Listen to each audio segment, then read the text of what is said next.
morning. I am Dr. Pradeep G. Nair, Senior Interventional Cardiologist at Fortis Muller Hospital. I will be talking on chest pain and what to do, how to approach chest pain if you get it in the course of the day. Now, chest pain is such a common symptom that we sometimes tend to ignore it when it can be very dangerous. So, if we do get chest pain, how do we know or how do we assess that it may be cardiac chest pain? The first thing one must do is look at your own self. Look at your age. If your age, men above 40, women postmenopausal, if you have chest pain, please be suspicious that it may be cardiac pain. Gender, if you're women, if you're a lady before, in childbearing age, then there is no problem usually. If it's after childbearing age, you must be careful. And even during childbearing age, if you're diabetic, then the protection that you have from the female hormones, that is lost. So if you're a diabetic, whatever age, whether it's men or women, you must be very suspicious, have a high index of suspicion that your chest pain may be cardiac or in origin. Then look at your family history. If your parents, your brothers or sisters have cardiac disease, then you have to also know that the genetics plays a big part in coronary artery disease, and you may be having chest pain due to the cardiac issue. And the fourth thing you have to look at is your risk factors. If you're diabetic, if you're hypertensive, if your cholesterol is high, then all the more reason that this chest pain can be cardiac in origin. Now, there's one thing that we generally ignore, and that is stress. Stress is something that we, day-to-day life, it is there in us. We take it, in the course of things, but it also takes a toll on the heart. So, if you have a highly stressful life, then any chest pain must be held with a high index of suspicion. You must get yourself examined by a doctor. Smoking. Smoking is, of course, now because of the public education, people have started smoking less than before. But smoking is very dangerous, and anybody who smokes and has chest pain, he must also worry about what it may be a cardiac issue. Then there are certain other issues like level of physical, exercise and all. If you are sedentary, then the chances that a chest pain may be due to cardiac is higher than if you are a regular exercise, do your regular exercises. And then psychological, I said about stress. Then diet. When I say diet, if you're eating fast foods, which is so common, especially in the young. I have seen young people come with heart attacks because they're not careful about the diet. So if you are regularly eating in your canteen or you're having fast foods regularly, you must be very aware that you can get a heart attack because of this bad dietary habit. Now, once you get chest pain, the type of pain, you look at the chest pain. I told you what are the things within your profile that you have to look at. Then you look at the type of chest pain. If the chest pain or cardiac pain is never localized, it's not like other pains. It's just a heaviness in the sternal area, just behind this region, and it may radiate to the left, may radiate to the right. It may radiate up to the umbilicus and up to the jaw.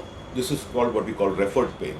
So any pain that comes on exertion in these areas, you must be careful and you must get yourself checked up for any cardiac issue that is causing the pain.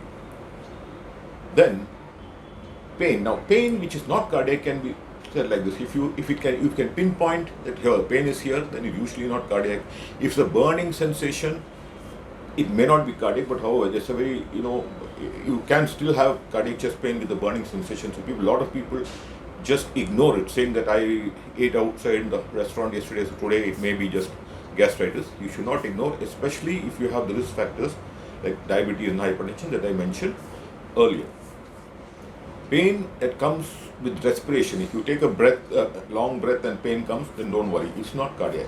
So cardiac chest pain is a vague heaviness in the chest, the center of the chest, which comes on exertion. And if you stop exerting, you get relieved of chest pain. That's typical cardiac pain. Now this is called what we call stable angina, what we call in medical terms as stable angina.